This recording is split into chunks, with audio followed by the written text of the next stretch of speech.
What's going on, everybody? This is Dr. Chris Featherstone here for there it is right there. There it is. There it is. Absolutely amazing. Amazing, ladies and gentlemen. He's got the guns to pay the funds. I told you that about I used to do that with my oldest son. We used to have things said, I've got the guns to pay the funds Yeah, and the baby. curls to get the girls. Because Yeah. oh man. Chris, you had to see something that just was hysterical. What's Okay. that? Chris, usually the last 30 minutes on Raw, I go live on X and I go live on Twitch because Yeah. I spend the last half hour with them. Mm-hmm. So, bro, I go on at 8:30 and I'm on my stream. Bro, I look up and Raw is over It's 30 over. minutes. You had to see my natural reaction, Chris. You would have swore it was Christmas morning and I was a 5-year-old child, bro. I was so giddy and ecstatic that the show ended 30 minutes early, bro. Yeah. Tremendous. I was doing some professor work from my college that I work for. And it was like, because I usually get this stuff ready about 30 minutes before, and get you the link and all that stuff. And then I was doing my working on my curriculum while Priest and Finn was up. And then the show went off, and they're like, thank you. And I'm like, oh, I know, man. Oh, tremendous. What a yeah, gift. yeah. Thank you, Trips. Thank you, man. Thank you very much, man, for that. Yeah, I was told last week by sources that time is going to be fluid for the shows Great. moving forward. So Great. I guess we're not locked into 3 hours that the debut was, but we'll see. Maybe we'll get two. Maybe we'll get 2.5. Maybe we'll get 3.5. Yeah. We'll see. So today was a gift that hopefully keeps on giving. So. All right, my man. So where do we stand tonight, my man? Yeah, let's just stand here, bro. Like, seriously, bro, all the talk and all the chatter going into Netflix and everybody thinking this show is going to be different. And what did I say? What did I say? I said, guys, if you have the same writers and you have the same producers, it's going to be the same show. It doesn't matter where you put it. It's the people putting the show together. So what do we have, Chris? We're in week 2 and we've got the same exact show that was on the USA Network. Yeah, why do you think it was such a fall from just they wanted to make a huge mini or mini WrestleManias, what Triple H was saying? Why couldn't you keep that same energy every week? Is it too much to have that type of presence within the Netflix era? Chris, maybe it is too much work. Maybe it is. I don't know what it is, but Chris, they do that all the time. Guys, you can go back to the history of premieres. You can go back to, the debut on Fox Network. You can go back to when SmackDown started on the USA Network. You can go back to Saturday night's main event. You can go to last night. It always starts with a bang. And bro, by week 2, we're into a whimper. I don't, okay, bro, if it's a whimper week 5, 6, or 7, but week 2 should not be a whimper. And tonight, it might as well have been on USA Network, bro. Yeah, I mean, even if you get to the point of from an episodic television, it's actually supposed to crescendo. I mean, you're supposed to, yes, you're going to have a good premiere, but of course, that's going to leave cliffhangers and Easter eggs and things like that for following weeks. And the following weeks should be as compelling and interesting as the premiere show. But I mean, you definitely saw a huge difference, within just the energy and the feel. You go from the beginning of the show last week being Triple H, The Rock, Roman Reigns and Solo Sikoa, to Punk and Seth and Drew, and then Penta Gable. And, it's just, it felt like wrestling again. You know what I mean? So Yep. it was a difference. So You I guys, was really, I mean, to honestly, Vince, I was a bit disappointed, to be yeah. honest. Chris, people have to remember who is responsible for the term binge watching. Bro, it's largely Netflix. And here's the reason why. They have these series that are, like you say, Chris, episodic, 6 episodes, 8 episodes, 10 episodes, whatever it is. Yeah. And bro, you start watching and then the first one ends and the way they ended it, oh my God, I got to watch the next one. Absolutely. And then bro, it's like 1 o'clock in the morning and you're fighting to keep your eyes open. But the way they ended, oh my God, I gotta watch that. I just watched the series on Netflix yesterday, that new Ray Romano series.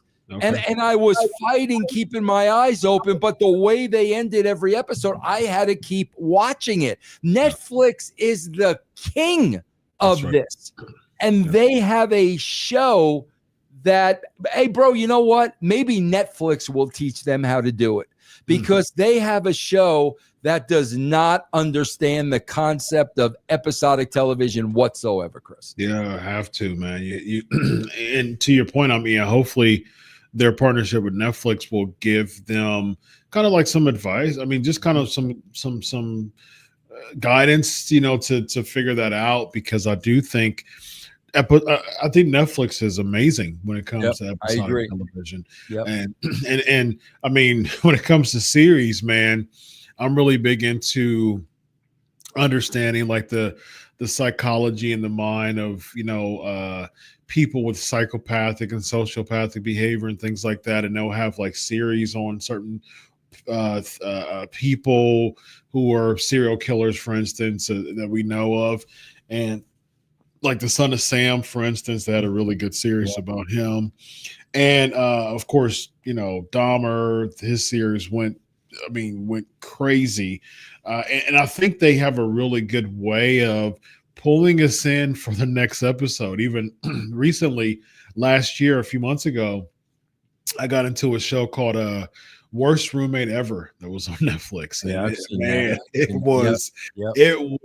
it blew up, man. And I watched my wife and I, we watched the first episode, and we just couldn't take our eyes off of that thing, man. Because what they do is they have a little timer at the top corner, and it kind of gets you that psychological kind of breadcrumbs to want to see the next one. So it gives us that compelling type of lead in to the next show. And so I wonder if Netflix and live content, it'll be interesting to see how that goes, as far as, because they're really good with the videos episodic, but when it comes to the live content, I'm wondering like how that would go. So we'll see.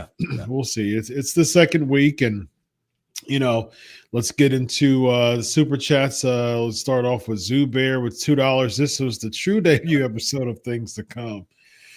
I mean, Chris, what are you going to do next week with the game? I'm going to have that on my my screen here. I have 5 screens here in my studio. Oh, why don't you're crazy, man? What you should just have Mac do it next week. Seriously, bro? Seriously, man? Go enjoy the freaking game, Chris. You're gonna sit through this, man. Enjoy the game. Seriously, man. I wish, but I'm under contract, man. I'm contractually obligated to do this show, Vince Russo. And so I will do it. I will have Brawl on one screen. I will have the game on the bigger screen here. Okay, man. Okay. Yeah. If it was up to me, I'd probably be out eating chicken wings with some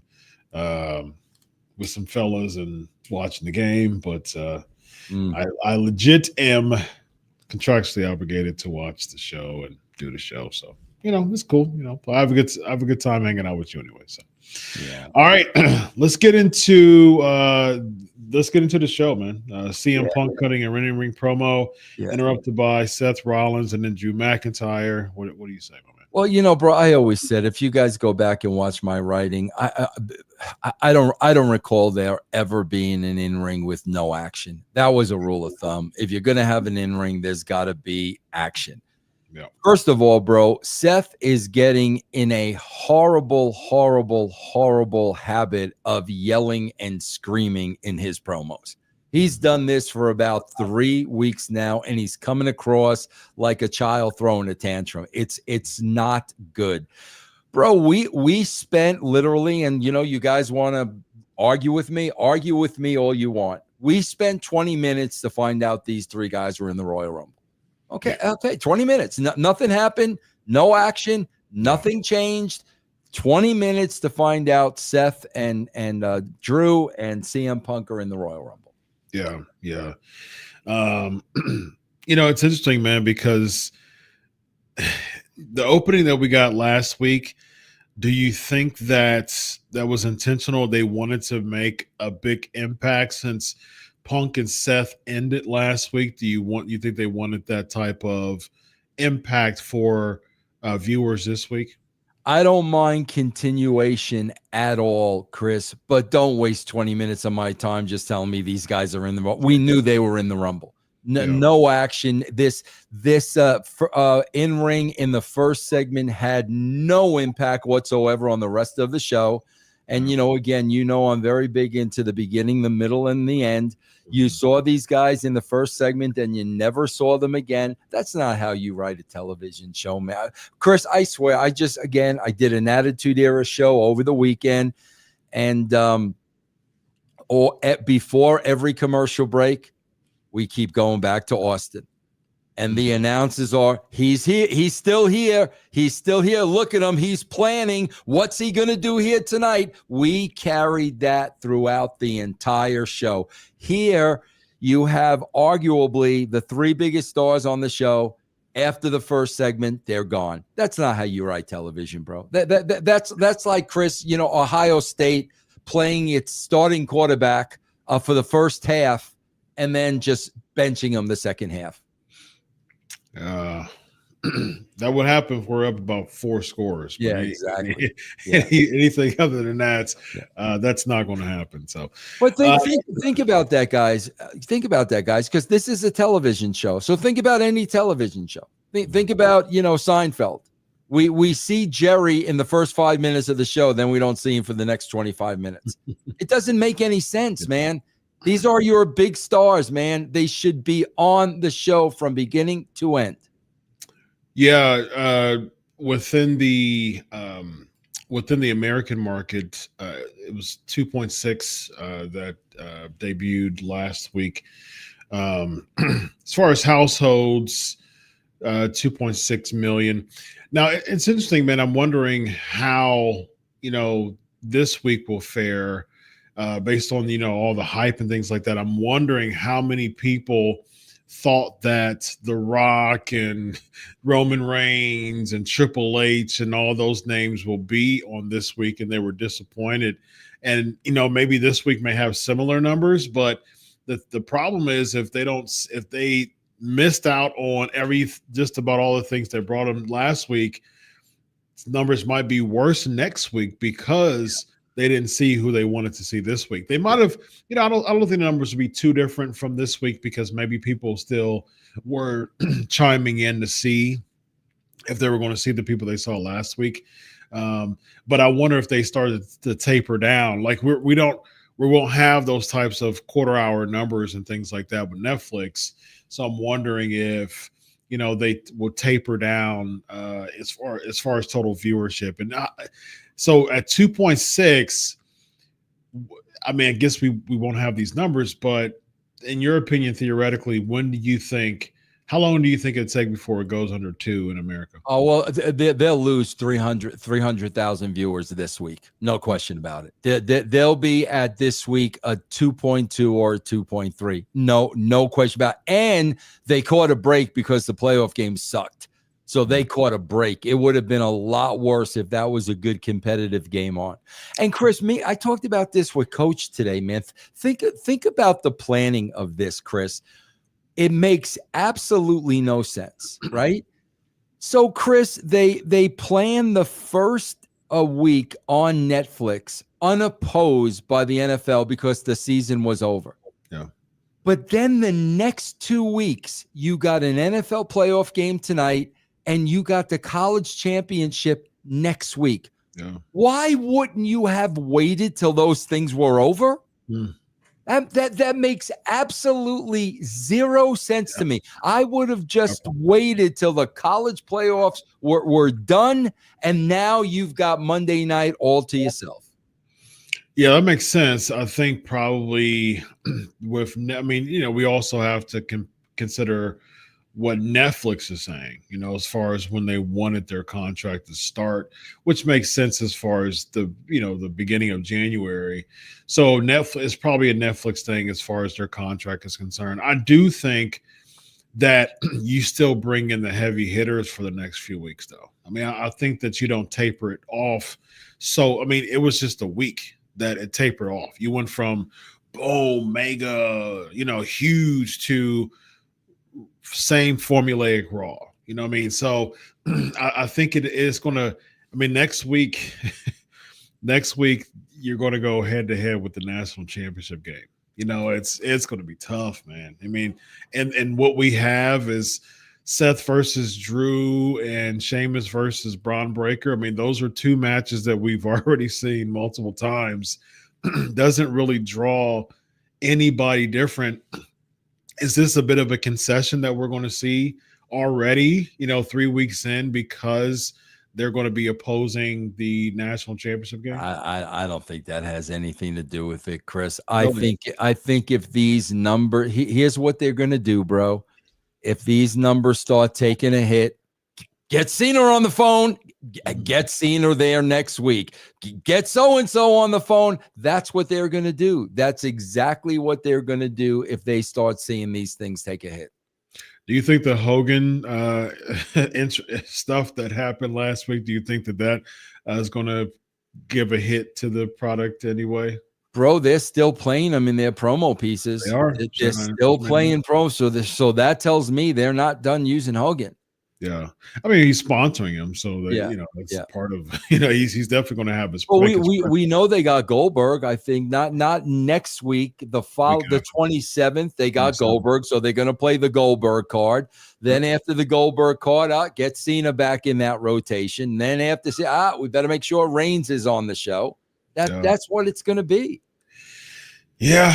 I mean, I guess what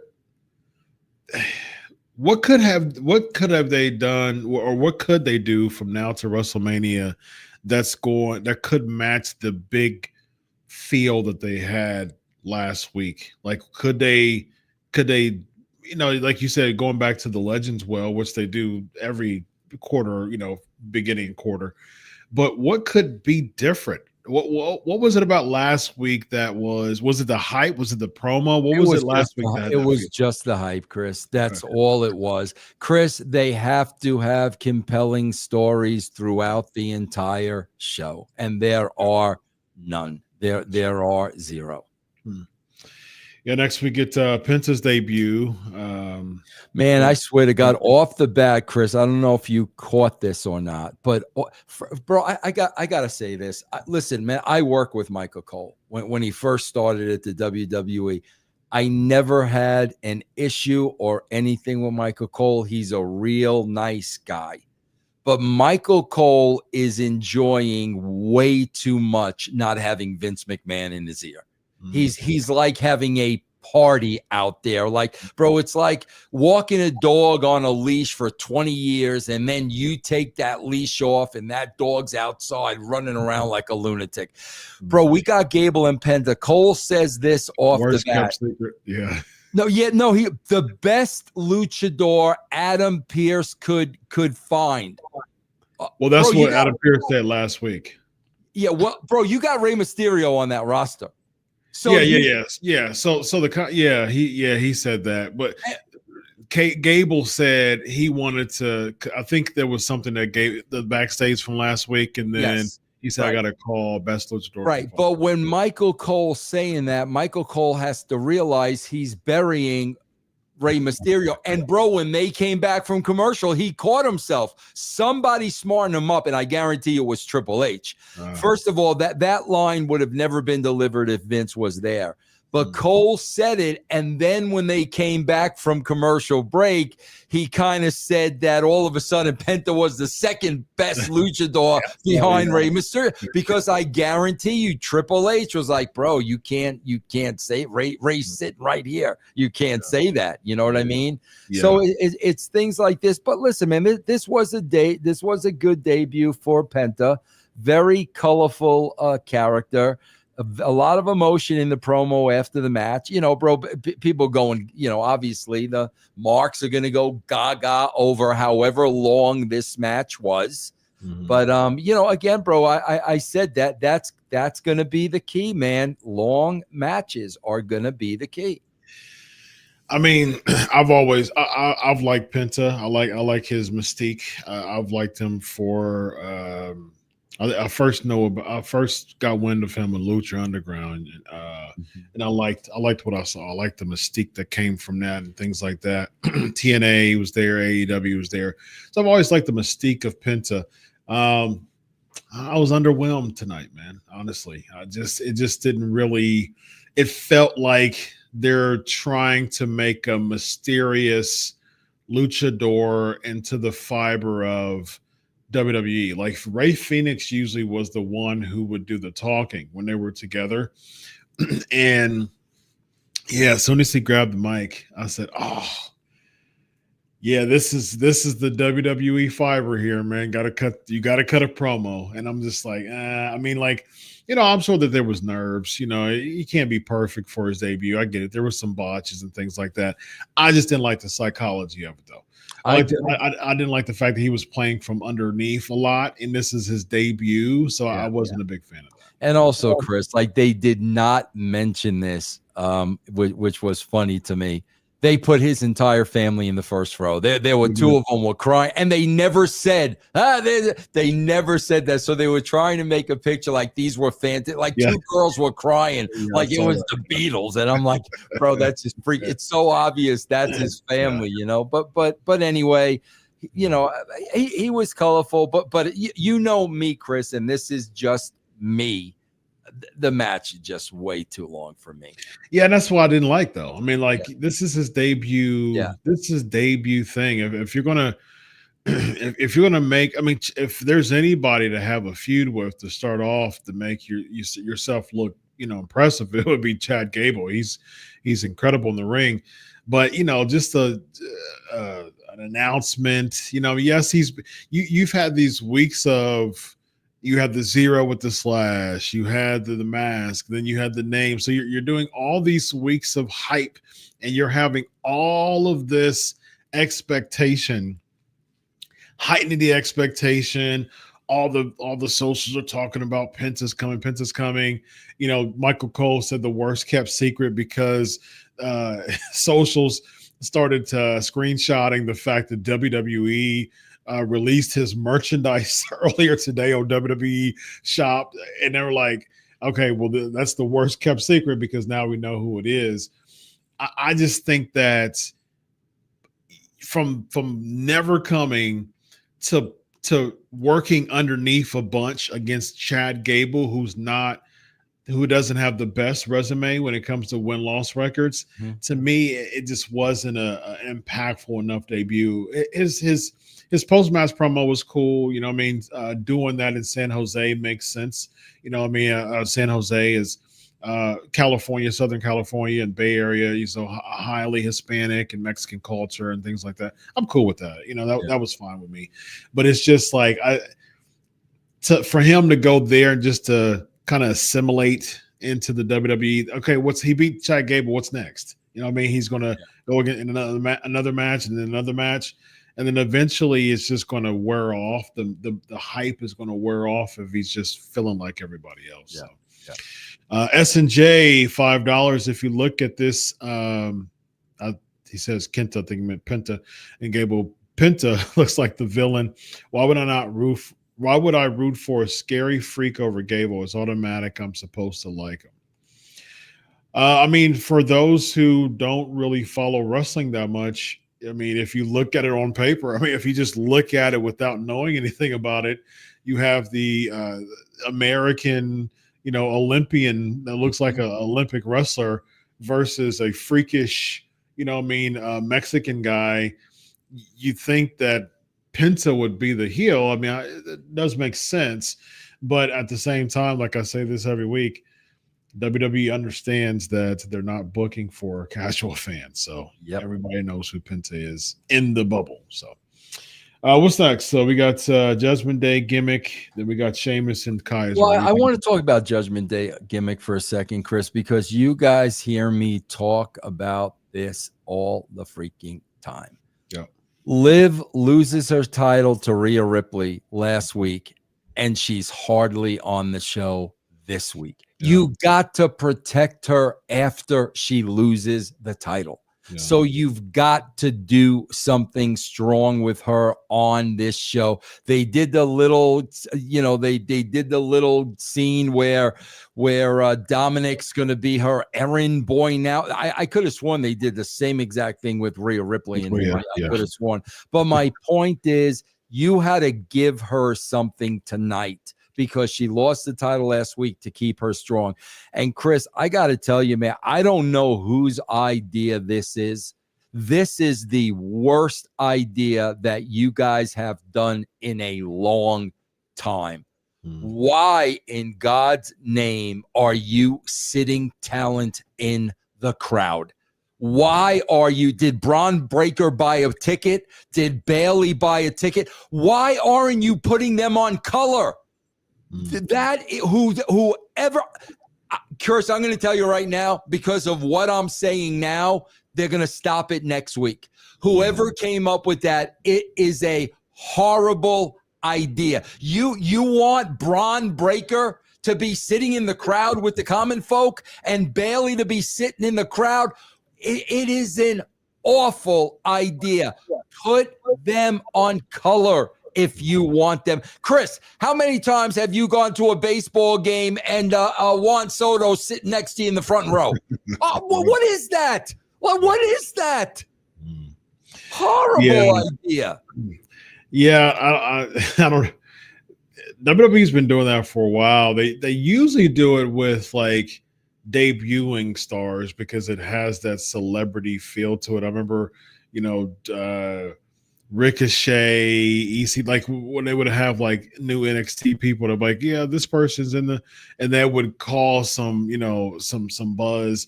But if we're going to see, like when they did it with Ray, when they did it with Lyra Valkyria last week, you know what I mean? It's like, why is she like in the celebrity wing when we saw her last week and we're going to see her next week? Like that just don't mesh. The thing is about pro wrestlers is they're supposed to be even beyond celebrities. Even celebrities is like, yeah, you got a spot in the front, to this big grand premiere. But these wrestlers should be treated like heroes or villains. Like that should be their type of archetype, so to speak. But if they're just hanging with the common folk, guys, you know what I mean? Stop. Yeah, stop. Yeah. That's terrible, guys. So whoever's watching this, go back and report to Triple H and said, Vince Russo, the highest rated writer in the history of wrestling, said stop doing it because it is a horrible, horrible, horrible idea. Please, guys, come on, man. I wonder if that'll change, Vince. I wonder if that will change. Terrible. Yeah, it's this Netflix era, man. I think they're gonna. I think that they'll continue to do that just because they want that celebrity feel, and then eventually they're going to run out of celebrities that they showcase, and then they'll be like, "Hey, we've got Akira Tozawa in the." And bro, I gotta tell you, I swear, like, two of the best performers in that company, they just freaking job out, man. It's Piper Niven on SmackDown, and it's Kaiser on Raw. Yeah. Like, my gosh, bro. No. Like, does nobody there see anything in either one of these two people? Like, seriously, you're going to put Sheamus over? Like, okay, where are you going with Sheamus? You're going to bring Butch back? Where are you going with Sheamus, guys? I don't understand this. Piper Niven and Kaiser are excellent performers, and they never get a crumb thrown their way. Yeah, eventually you get to the point of you're just damaged goods. You know what I mean? Like it gets to the point of being borderline unsalvageable. And I think with Kaiser, didn't they just like, when he gone for a second and then they give him like a vignette or something like that, and he came back, cut a promo, and was like more aggressive, and he's right back to the same Kaiser that we see that's just jobbing out with people. I wonder what it is that they don't see in him, man. You know, and it's he gets it. That guy gets it. Piper Niven, they get it. Just watch them. They get it. They understand. They're very, very entertaining. What are you missing with these people? I think the issue with Kaiser is that as long as he's healed, though, he's still going to feel like a lackey of Gunther. Even if they try to break him away, you know what I mean, a little bit, he's still going to feel like that lackey of someone who was, introducing Gunther. That's why I thought that when they went to Germany, the pay-per-view last year when they went to Germany, I think that would have been perfect for Kaiser to turn babyface and to go against, his old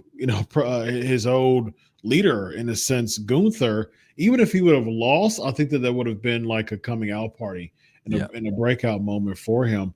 He's been pigeonholed in the same spot the entire time. And I guarantee you, I bet you Piper Niven and Kaiser, I bet you they're back there, yes sir, no sir, and don't say a word. And bro, if you're yes sir, no sir, with your kind of talent, and it's yes or no, sir, bro, you ain't never going nowhere, man. You're not ever going nowhere. And Kaiser is talented, man. Yeah, and to your point, Vincent, this is a question I have for you. How many of those talent really think that, like, this is really, in my opinion, they're not really betting on themselves enough, and they're like, this is probably the best that I'm going to get monetarily, and I probably won't be able to, because if you think about it, people like Kaiser, especially people like Niven, like, she came from outside the country, bust her butt, indie show after indie show after indie show for years upon years upon years, finally get this WWE break, and she just wants to cherish it and protect it at all costs. And she's probably tired of the indie grind. So if she were to lose, if she were to be released, she would have to go back to the indie grind. Yes, she'll probably have a semi-prominent spot in TNA, maybe, maybe New Japan or something, but she probably wouldn't get the money that she has in WWE. Right? But on the other side of the coin, Chris, I agree with you 1,000% on that, but there's the other side of the coin. If you don't show them your true worth, you may be on the top of that cut list. So sure. I hear you 1,000%, but that could also backfire against you. And I agree with that. And I think, but I don't think people, just psychologically, Vince, people don't, a lot of people, when it comes to business, they have that, they feel inferior quite a bit because they don't want an opportunity to lose that spot. And that spot is like they've bust their butt and worked so much for that spot that they're content with that spot because they feel like they've made it. And in a lot of ways they have, especially like a Piper Niven who's been indieing it for years, and she made it, in a sense, to the WWE. But then it should go further than that. It should go way further than that. Like, hey, I'm here now. Now it's time to show them my worth. And now it's time to say, no, I don't really like that direction. Let's go here. Because at the end of the day, with all this YouTube stuff, you can write, like, people in WWE can literally write all the times they were declined and all the pitches that they had and all of that. With this content creation society that we live in, all of that is beautiful content to make six figures on YouTube easily. Absolutely, Matt Cardona. Hey, Chris, you know what it sounds like you're describing to me? How many times do we see the football team with the big lead in the fourth quarter, and they're playing soft defense, and they're playing it safe when they get the ball back on? How many times do we see that, Chris? That's what you just described. Great example. 100% true. You're in the lead, or you're there enough, and then you start to backpedal. I can't, as a football fan. Yeah, I can't either, man. Because you see it a mile away, man. You see it. Yep. Start to try to milk the clock, having these 2-yard run plays up the middle, and just doing that. I'm like, oh man, come on, man. Yep.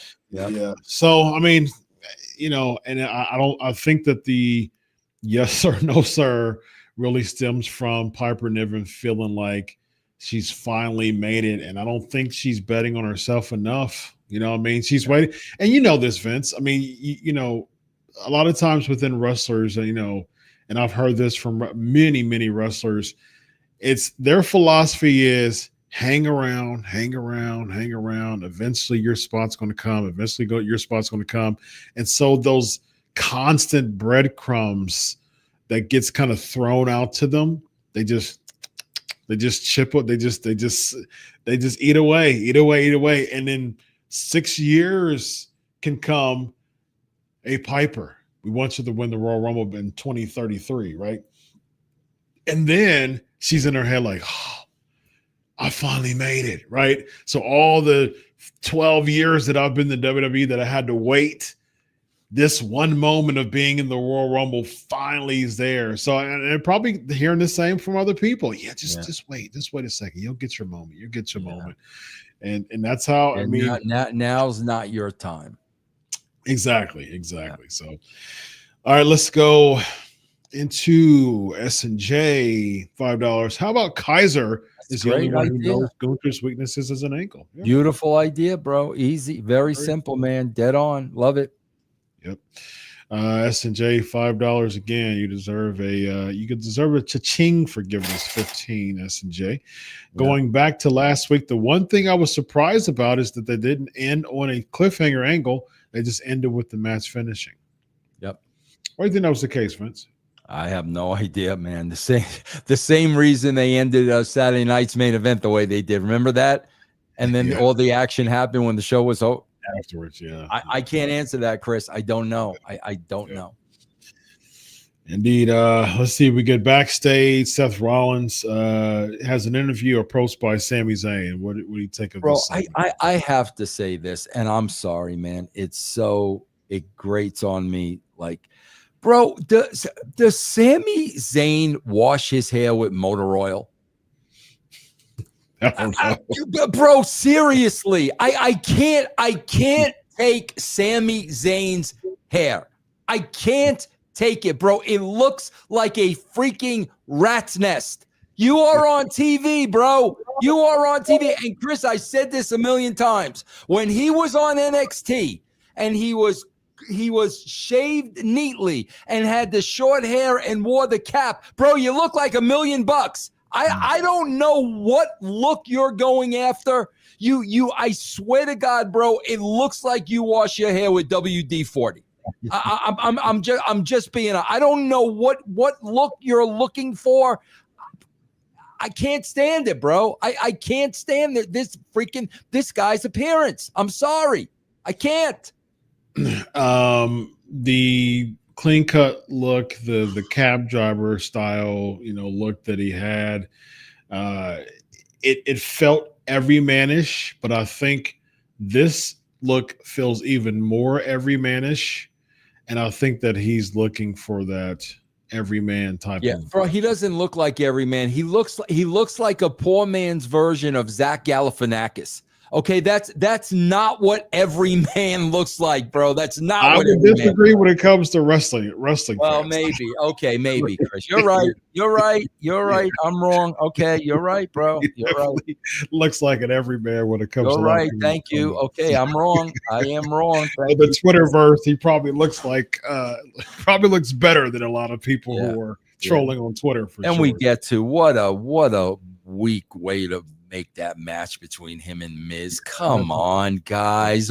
Week 2, this is how we're making matches. Week 2. Yeah, Karrion Kross is backstage. Him and the Miz. He comes out of Adam Pearce's office. Miz is outside. Karrion Kross, and then they're talking within each other. Karrion Kross it reveals that the Wyatt Six has now moved on SmackDown. That's how they found out. There, really odd. Didn't the Final Testament beat the Wyatt Six though? Didn't so. Yes, their payoff is going to the other. Yeah, brand. They got over on the Wyatt Six, and the Wyatt Six lost, and now they're on SmackDown. Yes. But what's weird about that is you have the Miz be a part of the team who finally dethrones the hype of the Wyatt Six. So usually the baby faces are, any storyline, the baby face gets the final payoff. They don't get the final payoff, but then Sami Zayn beats one of the people who beat the Wyatt Six. Yeah. I don't understand that. I don't understand that. We're not supposed to understand, Chris, because bro, Chris, you know what it's like? I swear.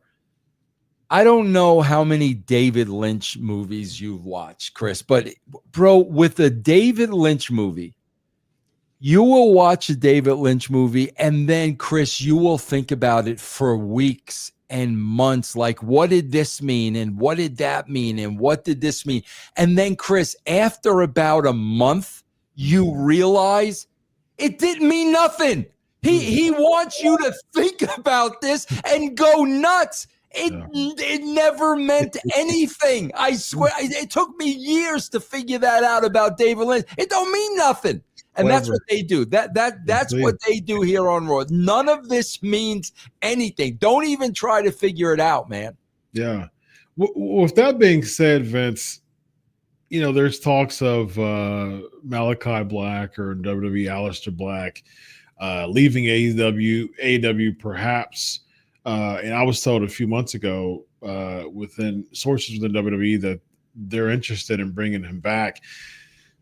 So, with that being said, and there's certain people who really like, Black, within WWE. And so the interesting part about all this, Vince, is that does Black even want to come back? Well, based on that, or what? He probably does, bro, because his isn't his wife Zelina? Yeah, Zelina Vegas. That's why he probably wants to go back. And I don't blame him for that at all. But, bro, I'm sorry. I'm not gonna forget when. And bro, I'm a fan of the guy. I told you, Chris, the best match I've seen on Raw in the last 10 years is Buddy Murphy against Aleister Black. I've said that a million times. I'm a fan of the guy, but I'll never forget, Chris. Every vignette, he was gonna knock on somebody's door. And he never knocked on anybody's door, bro. He never knocked on one person's door. And I knew they were killing him. I watched it before my very eyes. Wasn't the payoff Cesaro knocking on the door? I don't even remember, bro. That's K-Nation. Let it remind us of that. If I'm not mistaken, there was he was a heel. And there was like a weekly type of deal where he would cut promos in this dark room, sitting in a chair, right? And knocking on. Yeah. And he kept making these warnings, and I think it just was weirdly, just randomly. And then Cesaro just knocked on the door after all this googly, mystique. And Chris, if I'm not mistaken, what did I just say? Nothing makes sense. So we're sitting there trying to figure out this big thing, and it means absolutely nothing. And then all of a sudden, hello, I'm here. Yeah, I'm here. Want to grab some lunch? Yeah, man. Yeah.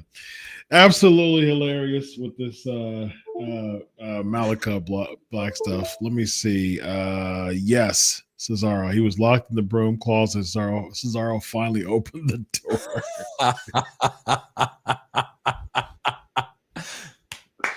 The guy probably wants to be on the road with his wife, and I don't blame him at all. Yeah.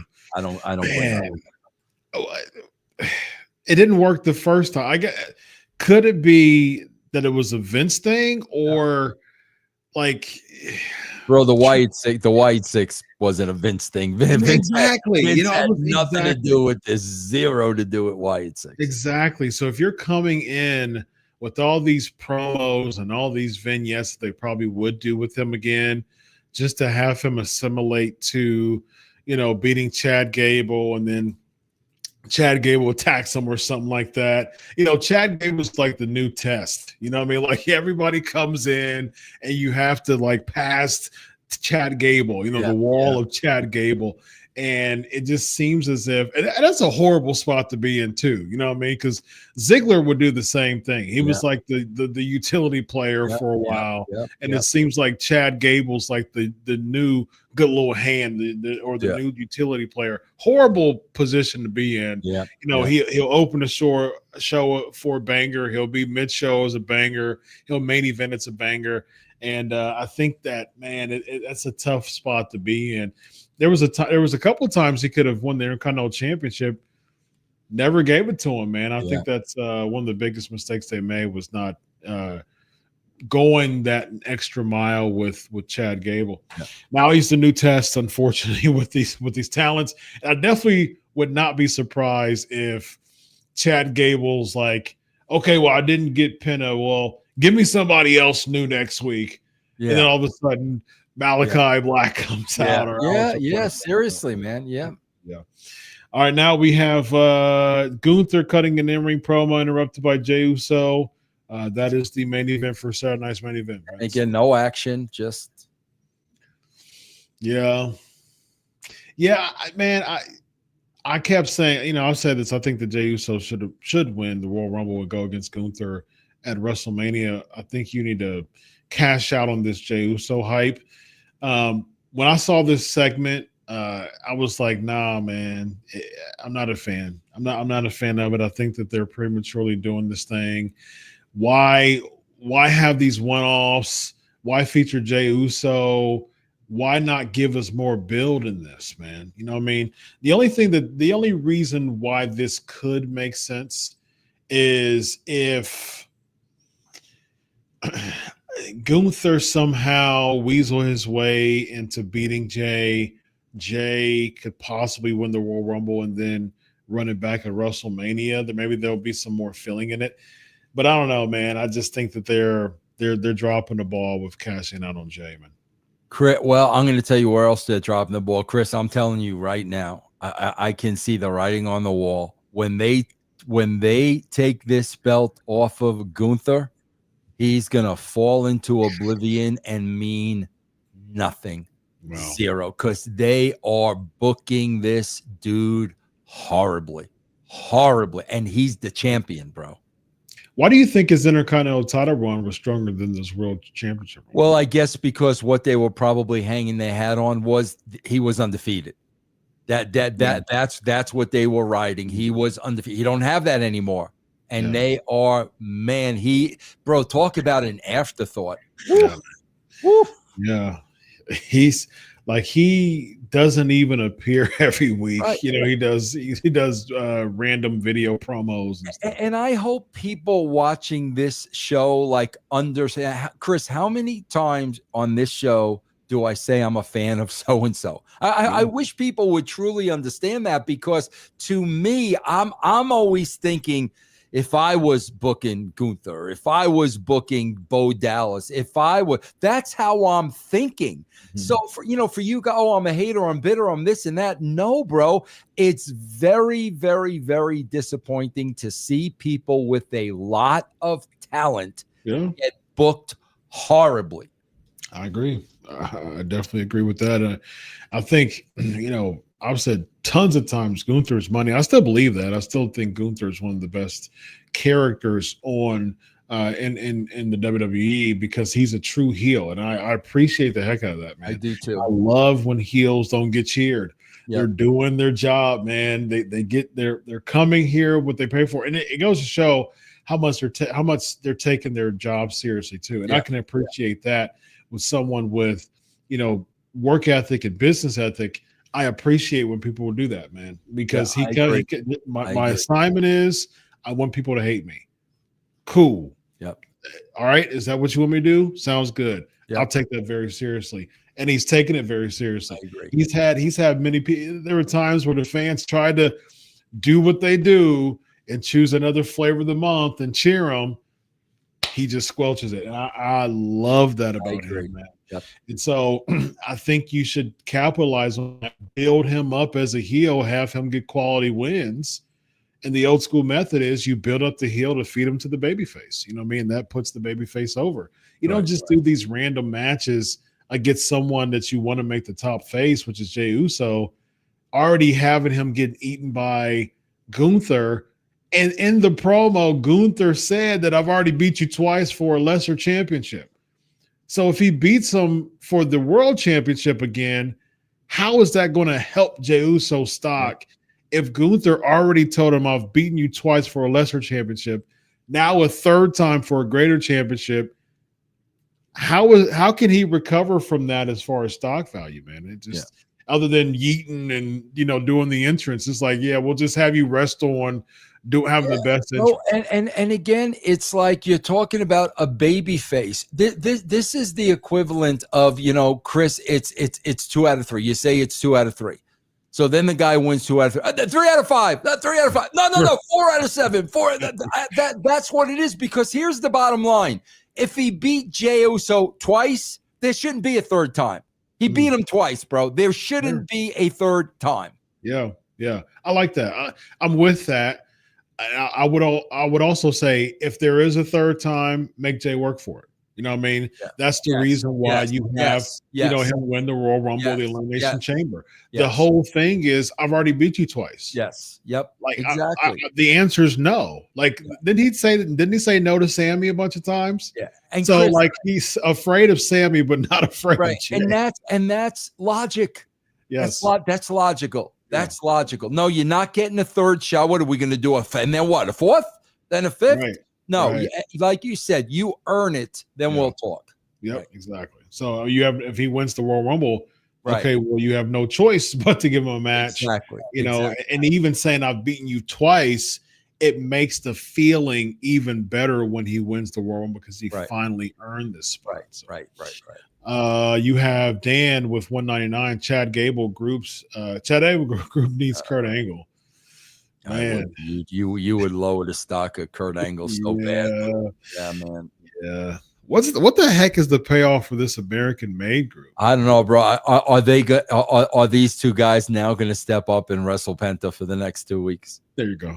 I hope not. Yeah. I hope not, bro. I swear I hope not. It would definitely not. See, you and I, we're notorious for predicting matches accurately. Yeah. And it definitely would not surprise me whatsoever if one by one they all fall to Penta, and then they attack Penta, and then that brings in the LWO.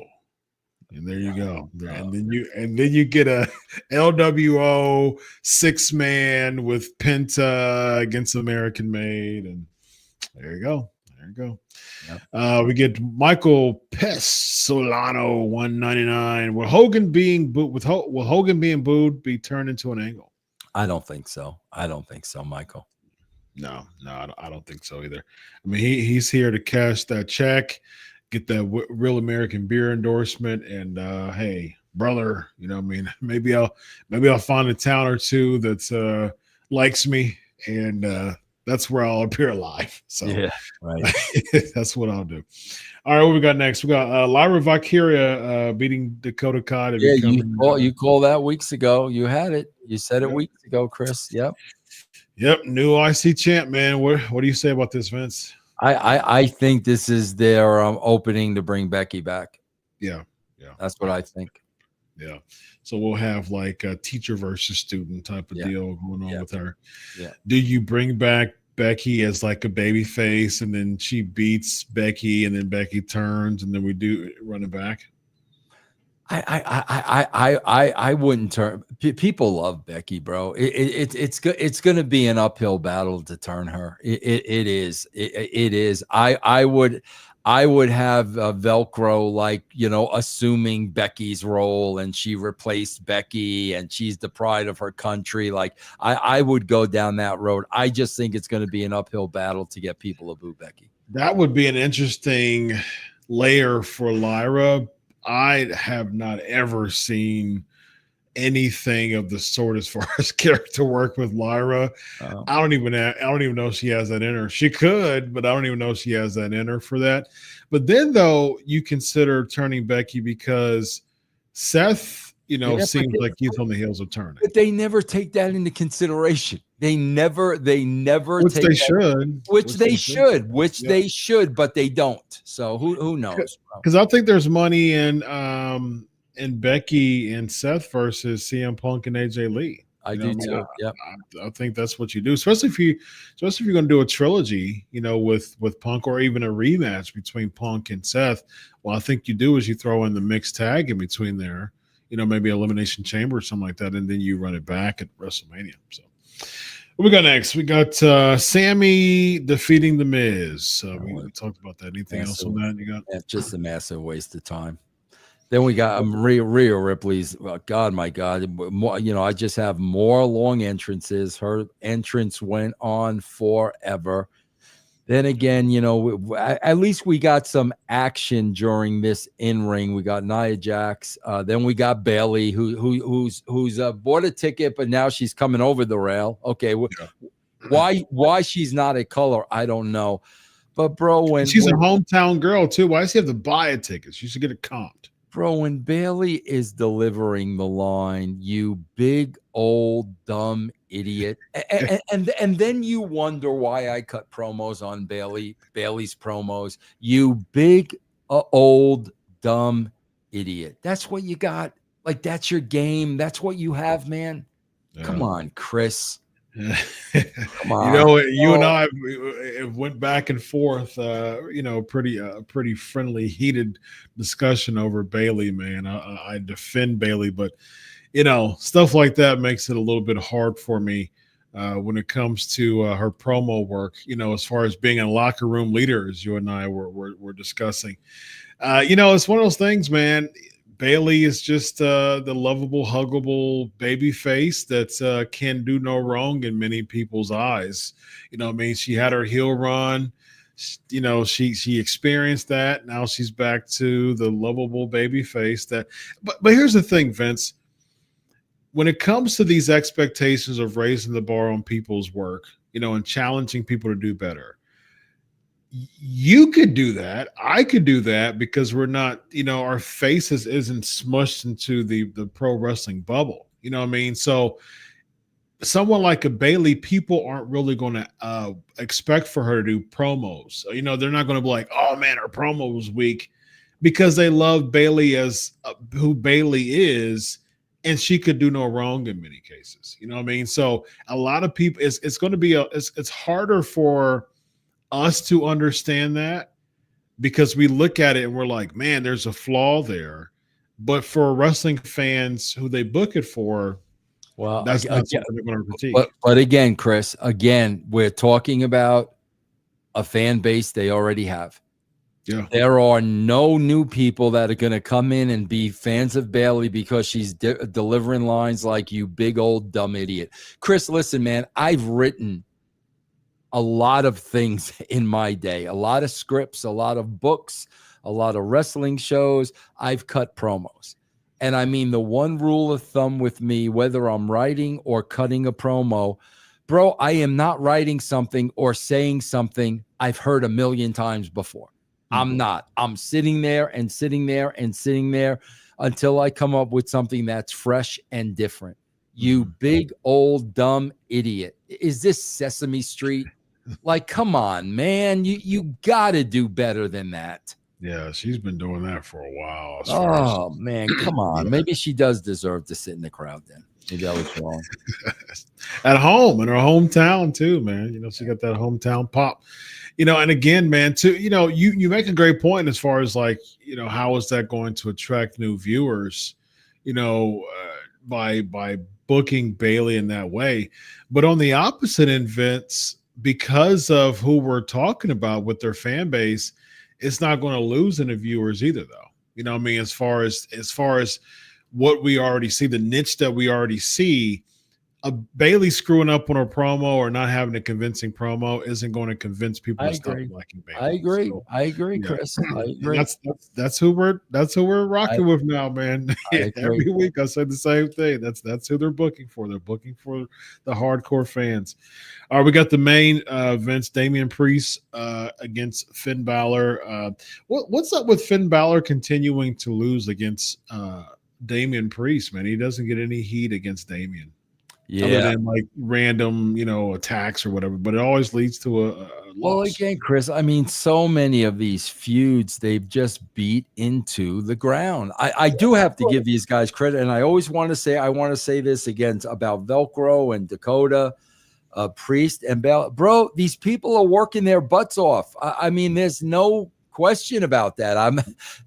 Bro, that's how professional wrestlers are. They are very, very, very, very prideful. They don't phone it in. They work their butts off. These guys worked their butts off, but this feud has been going on for so long. It's at the point now where you're never going to put the heel over now. It's been going on for too long. So the more it goes on, you're just going to keep putting the baby face over every time.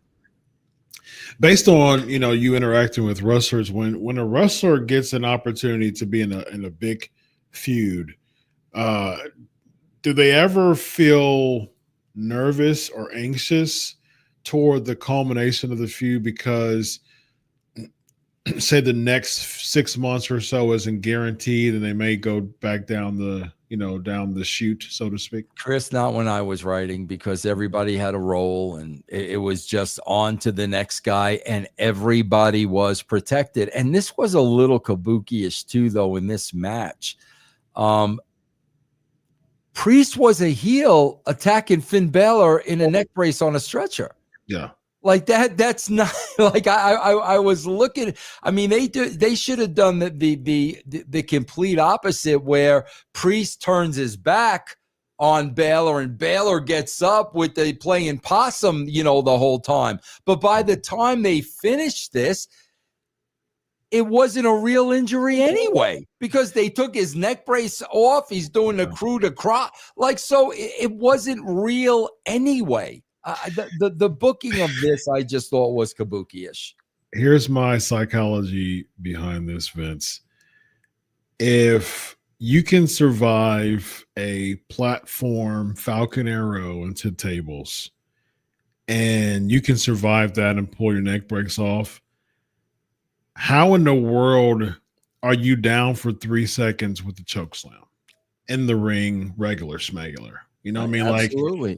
I just think the timing was wrong. I think if you want to make that the grand spot, and if you want to somehow continue this feud, what you do is you have Damian Priest do the gimmick, do the Falcon Arrow off the ring. You stretch your Finn Balor out, and then that becomes the finish that leaves people like, okay, what's going on? So you take Finn out for a while, and if you want to continue the feud, then you have him come back and attack Damian Priest, a few weeks from now. Because at the end of the day, I don't see any prominent feud for Finn. I don't see any prominent feud for Damian. Yeah, but if they do that, Chris, and we come back next week, who's going to be playing video games with R.D. McDonough in the clubhouse? Penta. Yeah, this is bro. Like, if people think I'm critical of this stuff, I'm really, really, really sorry. But the highlight was that they went off the air 30 minutes early. That was I was ecstatic, bro. I was ecstatic. Back to what I asked you, and it makes sense because yes, everybody had a role, but we have seen that though. We have seen just kind of like people trying to stretch angles as much as they possibly can, because we have seen people kind of rise up, have an angle, go down, rise up, go. So it seems like the philosophy of a lot of these wrestlers are, yeah, man, at least I get TV time, exposure. At least, I don't care if this angle stretches for 9 months, at least I get TV time. Because after this thing's over, I mean, I'll probably be getting fed to Penta. You know what I mean? So it's like at least I'm main eventing against Damian Priest because main eventing against Damian Priest versus getting fed to Penta next. It's like, man, all right, well, I'm about to work my butt off, make a statement, and show people that I'm still not going to phone it in, like you said, because I heard the intel of what's next, and man, I'm not looking forward to that. So that can very well be the case. Very well. Let's see. We have Dez 499. Brett beating Piper at Mania 8 was the start to Brett's historic run. Why do you think WWE fails at those kind of runs today? God bless you guys always. You as well, Dez. Well, what do you think? What do you think? Well, Dez, I'll tell you what the main reason is. There's way too much programming. There's way too many hours of wrestling, and they have to come up with creative every single week for all these hours. You're never, Des, you're never going to get a clean build like that again. Look at Gunther. He's undefeated, then he loses to Sami Zayn, and then you're never going to get a run like that again. There's just way too much wrestling on television. Sure. Yeah. Rollin 499. How is Gunther a true hero when he wins every match clean? He never cheats. Roman cheated all the time. Gunther would ban his faction from ringside. I mean, Andre was a true heel. He never cheated. I mean, true heels. I mean, you have like the dastardly heels and you have monster heels. Yeah. Gunther's supposed to be a monster heel. That's his gimmick. He doesn't, a lot of times if you're trying to book a monster heel as a dastardly heel, it takes a lot of their allure away as a monster heel. Gunther came in as a machine. Right. He was undefeated, and he put a few swerves here and there too, because Imperium would always come in and help him and distract him too. So he pulled some moves too, but his whole gimmick was he's gonna shoot, and look like his punches hurt, his clubs hurt. Yeah. His power bombs hurt, and that was his gimmick. I'm better than everybody else. Matter of fact, that's a heel. That's Drago. I mean, that was Drago. I'm better than everybody else. It's that simple. Indeed. $2 S&J. Vince, I know you were so happy Raw ended early. Bro, if anybody goes back and watches that thread, oh my God, I was so happy, man. Nice. Might have the same next week, Vince. We just might have the same. Bob 699. Time for Rock to take his share of criticism for this bad product. He's signing off on this awful creative and pushing off garbage talent. I mean, Rock really isn't in the day-to-day operations. No. Rock may just be sitting back waiting to call his spot. Yeah, I mean, he gets a pretty he gets a pretty hefty check being a board member. But when it comes to day-to-day operations, The Rock doesn't involve himself in that. Yeah. No. All right, Vince.